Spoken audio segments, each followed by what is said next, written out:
Hello and welcome to the Recovering Christian Entrepreneur Show. We have here Cam Snow and Hey there. I am your co-host Karla Snow. And today's going to be a little bit of a different type of episode in the best way possible. Oh, man. We are here about full transparency. Yeah. Oh, where we go? This is good. And we originally, our plan was to talk about the closed fist versus the open fist in regards to money, scarcity, and abundance. Because last week we talked over vision, and a lot of times when we go over vision, one of the things that was my phone. One of the things that always comes up is revenue, scaling, something in regards to money, both Making business. Yeah. Making more of it, both in business and in personal. Well, full transparency, we started that episode and immediately I noticed Cam get pretty activated. Triggered. Very, very triggered. Sorry, that's my word. I read people's body language and their energy around what is coming up for them. Mm-hmm. So I took the liberty of pausing the episode. Got about 3 minutes in. About 3 minutes in. Yeah. Yeah, very triggered. And honestly, being triggered is actually a beautiful thing, because being triggered means that there's an area in your life and in your body that you get to heal. It's an opportunity. So that's what we're going to do. Yeah. Right now. So we're going to kind of take a little behind the scenes. Take our own medicine here. Take our own medicine. Yeah. And record this because I felt like this might be super valuable for people who might be listening in who don't know us, that see us producing content and showing up and being vulnerable and thinking, they share their story. All the things, share their story so easily. Nope. Here's the real. Here's the real. Yeah. I kind of already know where some of this is coming from, which is as we start on the topic of money, my mind immediately, oh man, this is so juicy. My mind immediately goes to like my upbringing and more of my family context. Some church context, but when I think about like my upbringing, my family context, my family and social context was my church context, because my family is super involved in the church. Like everything socially for us revolved around the church. The vast majority of friends that I had growing up were from the church. And then when I started going to school, I went to a private Christian school, and half of the kids from my church also went to this school. Yeah. So for me, like everything, a lot of my beliefs are like intertwined with these things. So a few minutes ago when we started this episode, as I'm kind of reflecting on like, okay, what was triggering me was the idea of sharing a little bit more about my personal past, my personal story, and the fears around, oh my gosh, like I want to make sure that I share my story without like making my family look bad or blaming anybody else or making figures in my past look bad. Important people in my life that I don't want them to look bad. And I don't want to come across as like, oh my gosh, I have these, messed up money beliefs that ran my business and cost me a lot of money and cost me a lot of opportunity. And I don't want it to come across as like, oh, I'm blaming people. I'm blaming somebody else for my beliefs. And it's just like even touching the thought that that could be a reality is like what's triggering and bringing up all this like emotional stuff as I'm like thinking through it. And yeah, that's what's coming up. Yeah. So one, thank you for being very honest and open about all of this, because it can be very difficult to have a large platform and show this side. And really quickly, when Cam was talking about what's coming up for him, and he used the word I am afraid. Basically, like there's this level of fear around blaming someone else for something that you hold in your own hand. Mm. And I looked up the definition of blame, and it's assigning responsibility for a fault or wrong. So when you actually, what it actually means to blame someone is to say that someone is the person who did something wrong, or they are responsible for something wrong that someone else did, or for a bad situation that happened. Mm. So when you say this fear of like blaming someone, Mm-hmm. in order to blame someone, you would have to completely absolve yourself of any and all responsibility. Right. Which would be impossible to do here. Yeah. Because I was the one who took the actions that led to the consequences I experienced. Absolutely. Yeah. So for the listener, whether you're on podcast or here on YouTube, when you have this fear with sharing your story, especially when someone else is involved, it's hard to separate your own identity from the situation and that other person's identity from the situation, and able to talk in regards to the situation only. And so that's where the fear of blame comes in, because your identity is wrapped up in the situation and therefore the other person. Yeah. So first and foremost, that fear can be absolved when, sorry, my son is asking for some more milk. So when we are sharing our story, that fear can be absolved once we actually look at just the situation. Yeah. And you can take care of him, because I think part of what, I don't know what is happening with my chair. stuck. There we go. So I think part of what happens when we start thinking about like sharing the story, and I can tell you like what's happening in my body, and you can probably relate to this. It's like, and if you're watching the video, you can see my body language is kind of like a little tensed up. I feel guarded. I feel like tightness in my chest. I feel like my body's like getting warm. And there's absolutely an element of me right now. It feels like I could just start crying. And I don't right now, I don't exactly know why that's all happening, which is why it's valuable having somebody else who can help you understand what's happening. And this shows up in your marketing. It's shown up in my marketing for a long time, and having awareness around this process is really important, because when you go to share something that you want to communicate to your audience and there's a sales purpose behind it, like I want to create trust with my audience in order to bring them to an experience where they're working with me, like this triggered energy can either prevent you from showing up at all, or you show up in this kind of triggered state, and sometimes you can kind of just like blurt everything out and just like dump everything onto people without doing the work to work through it first, which is what's happening right now. Is I'm kind of like peeling back the layers with Karla's help to understand, like, okay, we brought up money. We want to talk to our audience and the listeners here about money. And all of a sudden, I feel super triggered. And we're starting to look at, what did that look like? Since it wasn't actually that part wasn't recorded. I started talking about how did it feel in your body? Chaos, very chaotic. Mm-hmm. Felt very chaotic in my body. It felt like I didn't have a direction, like I was being put on the spot and given an assignment and said, like, go do this thing, and having no idea how to accomplish the task, feeling out of control, feeling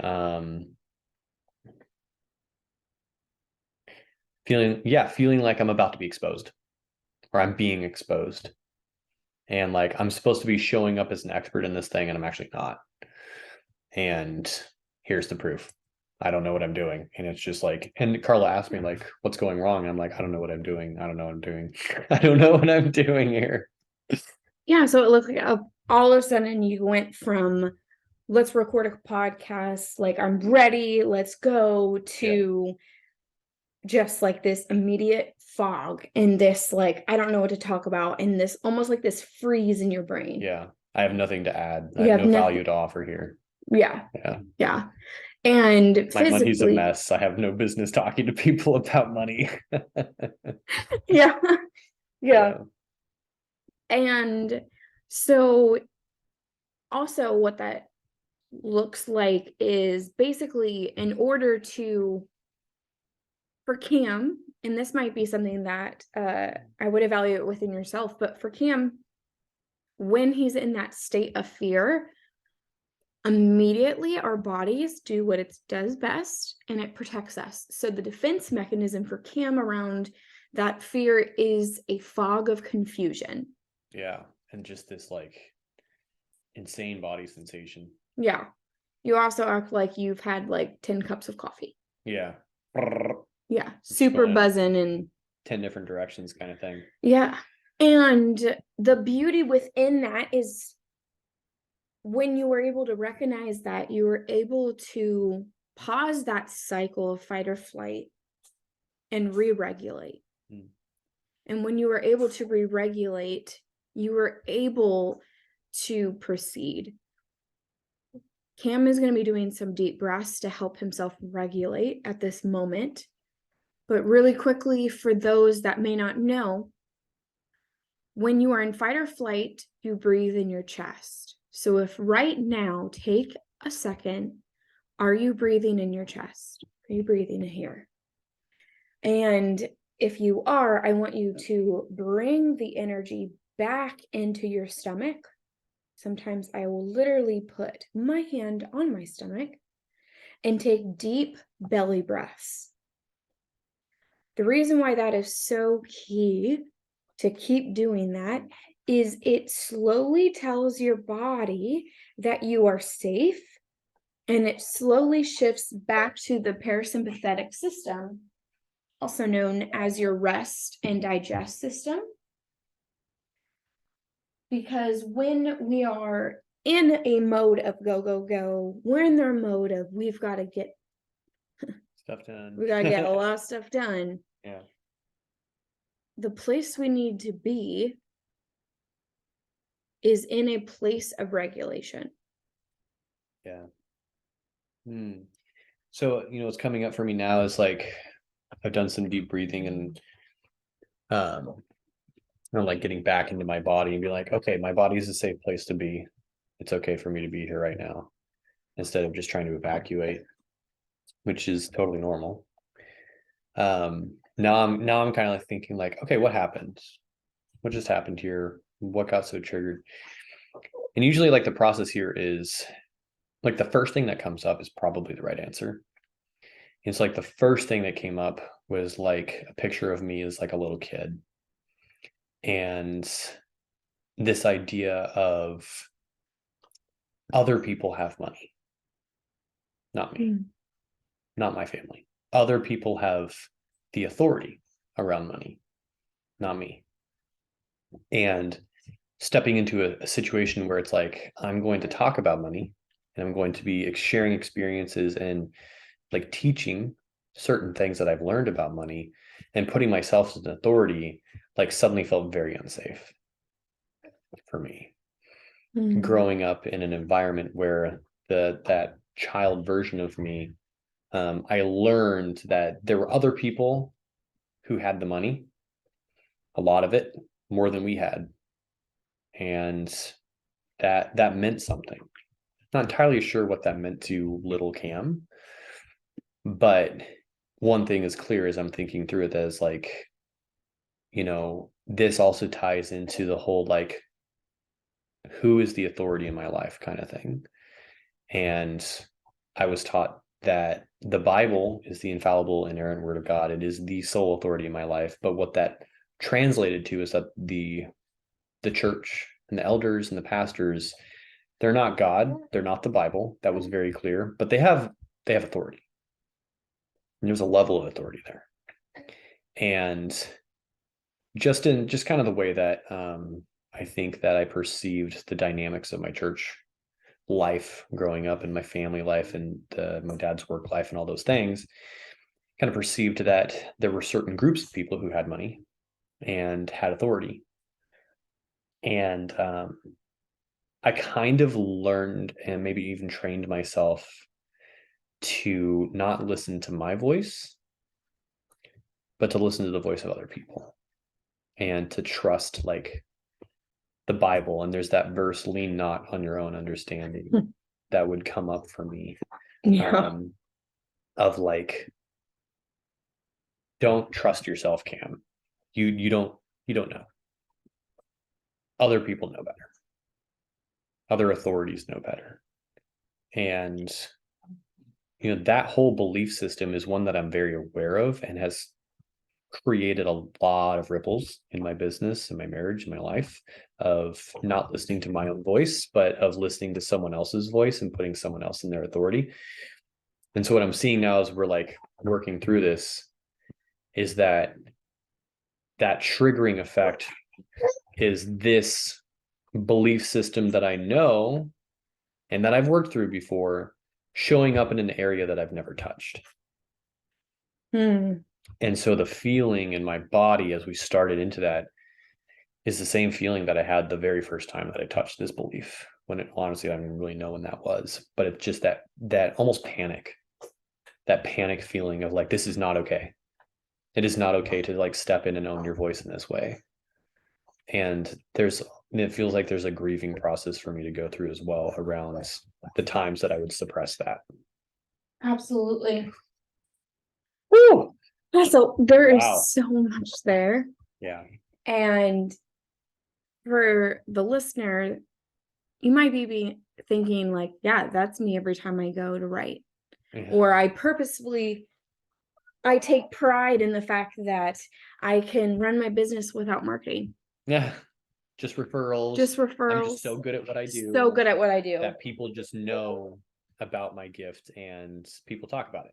And so that's how I've built my business, is just from the network and the referral and the word of mouth marketing. And like, I'm proud of that. Yeah. So for those people, or really anyone who is avoiding sharing their story, or sharing their story and then hiding, or hiding within sharing their story. Yeah, that's a thing too. What was the shift that needed to happen for you in order to not tell me to take a hike when I suggested recording this episode? No, that's a great thank you. Excellent question. Because there's absolutely would have been a time where like talking about this, or even talking about this belief and like recording it, would have been like, absolutely not, are we recording this? So what was the shift that allowed me to be open enough? I think the shift really was a process that had to occur. Because like on the surface level, the shift was realizing that my voice matters, that it's valuable, my perspective matters, and that I can make decisions for my own life. And that I can trust myself to talk to God on my own.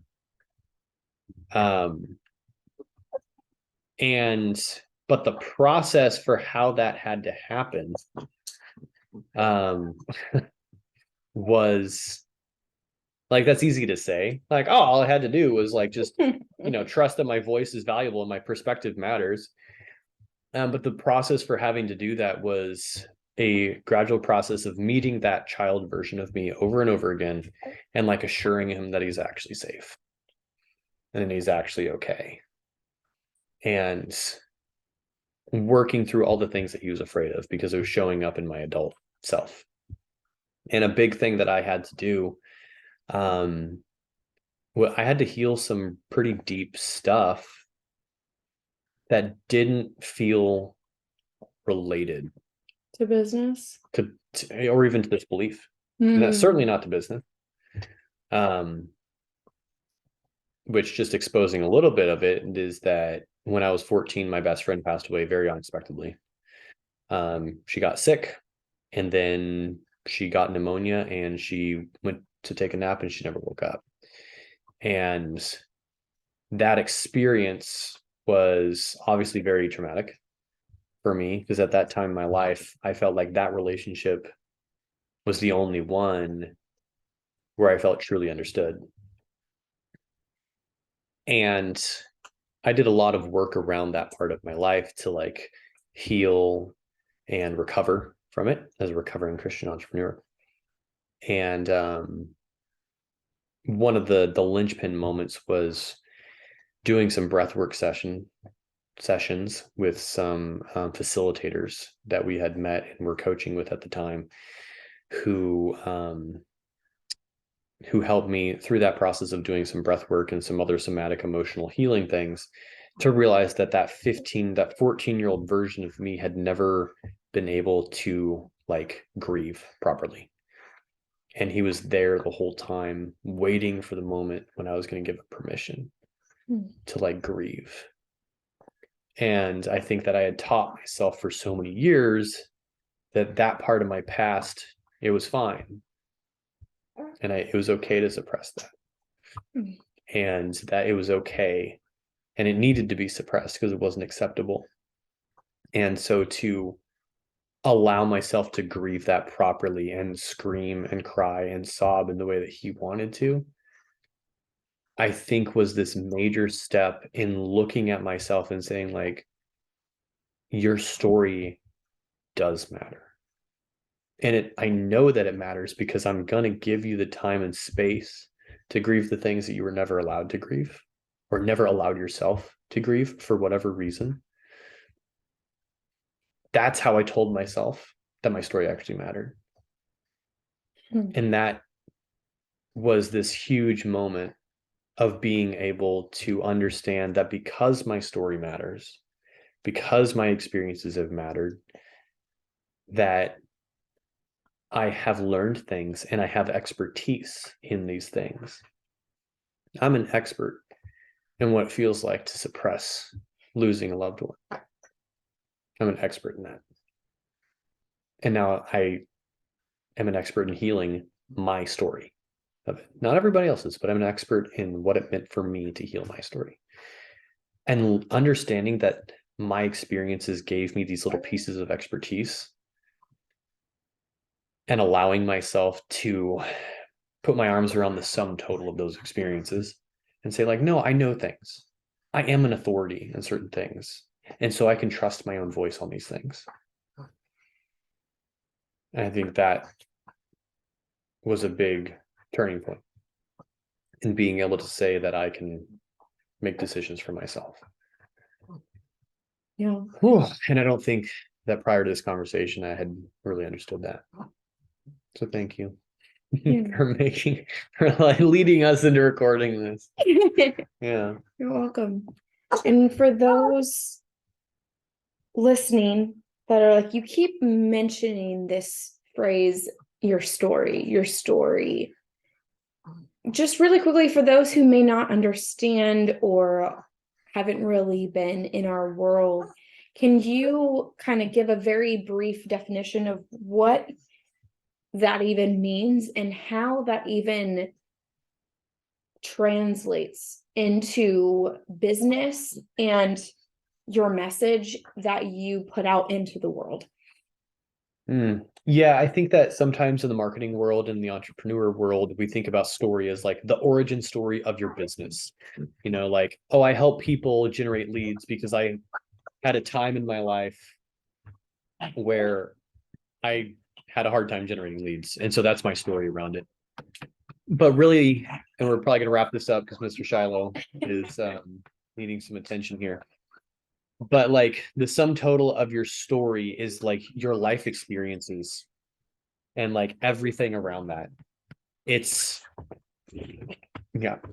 Oh, there's the spit up. All the parent entrepreneurs are like, relatable. your story is the sum total of your life experiences, everything that's happened. There's a place in your business and in the work that you do now for everything that's happened to you and everything that's happened for you. So when we talk about story, we're not just talking about these cute cookie cutter little stories of like, oh, I suffered because I didn't generate leads and now I know how to generate leads. So now I help people with that. It's like, no, I help people understand their story because I know what it feels like to be suppressed, what it feels like to say you need to live in a box. And so I help entrepreneurs express more of who they really are in their marketing because it's directly connected to the most powerful parts of my story. So I think that's probably what I would say to that. There's probably so much more that we can go in on. I think we're going to wrap this up. This is a powerful experience for me. Thank you for watching and or listening and witnessing my process in this. And thank you for being here on this journey with us. Yeah, this is the journey. This has been beautiful. This whole thing. So if you want to join the conversation around this, or just the whole conversation of being a Christian who feels like you're recovering from religion, you're looking for a deeper connection with Jesus or with God, or even if you are not currently identifying as a Christian, we have a Facebook group. It's called the Recovering Christian Entrepreneur, Money, Marketing, and Your Message. And you can find that at bit.ly/recovering entrepreneur group. You can find Karla on Instagram as Karla Thena, and I'm on Facebook, Cam Snow, Cam with a K, Karla with a K.